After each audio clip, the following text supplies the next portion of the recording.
What is going on, guys? It is JC2 here, back and again with another video, and today I'm just going to give you my thoughts on Mandalorian Season 1. I hope you enjoy. So, let's get right into the video. But before I do start talking about the series, I would like to say now, if you haven't seen the series, or you aren't completed with the first season, and you're just kind of like halfway through, tune off of this video, watch it, come back, and then you can hear about my thoughts. So, with this season, nothing but awesomeness. I loved seeing Mandalorians. They're like my favorite type of people on Star Wars. Creed, whatever you want to call it. They're my favorite. I loved Boba Fett as a kid, and as my wrestler now in WWE 2K20, I have a Mandalorian tattoo. But that's just something I'd like to see. I'd like to see them in the light now, and not just we're only shown Jango Fett and Boba Fett.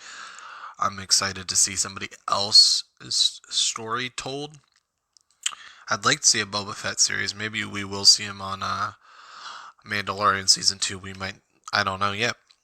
But things I did like about Mandalorian, obviously, I'm all about the craze of Baby Yoda. Baby Yoda is the cutest little thing. I'm excited to see his journey next season. When we try to find him home, will we see Luke? I don't know.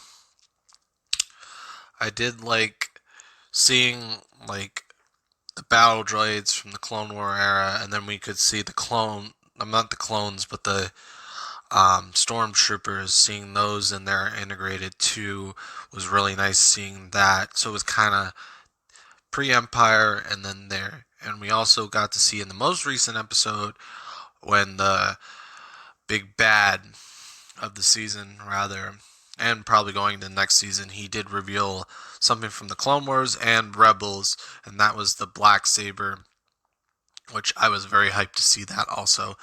It's kind of like almost bringing all the things I liked as a kid and being able to bring it to live action, which gives me hope that we could see some of the Clone Wars characters IRL, maybe like Ahsoka or somebody like that. I would really want to see that. But overarch the show, nothing but everything us Star Wars nerds like. It brought in shock troopers. It brought in everything we all liked about Star Wars. And if I had to give it a review, and if you haven't watched it and you want a review and a recommendation, I would give it a recommendation to watch this. I would have to give it a 10 out of 10. It was a fantastic show for the first season. I don't know what they're going to do in the second season. Obviously, we haven't gotten there, and it'll probably be fall 2020, I would hope. But this show gives me hope, and I hope the Star Wars universe fans hope that Kenobi's going to be good, because this show is fantastic from start to finish. It was only 8 episodes. It's making me crave more. There's really not that many bad aspects. The only thing I do have to say would have to be that we only get 1 episode a week. I want to be like Netflix and be able to watch them all the way through. I mean, that's just kind of how I am. I'm a binging kind of guy. But yeah, it was a fantastic series. The takeaways that I liked the most was obviously seeing Mandalorians. I liked them when they appeared in Clone Wars, and I also liked them when I first saw episodes 5, when I first saw Boba Fett, which he's not a Mandalorian, but still seeing that as a kid, that was the coolest thing. Now, how he died, that'll be another day.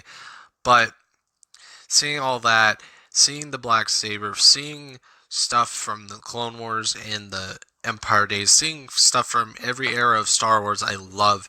This was a good series. I love the character progression. I love seeing Baby Yoda use the Force and all that stuff. But that's my thoughts on Mandalorian. Great show, 10 out of 10. Would recommend. And this has been JCTV, and peace out.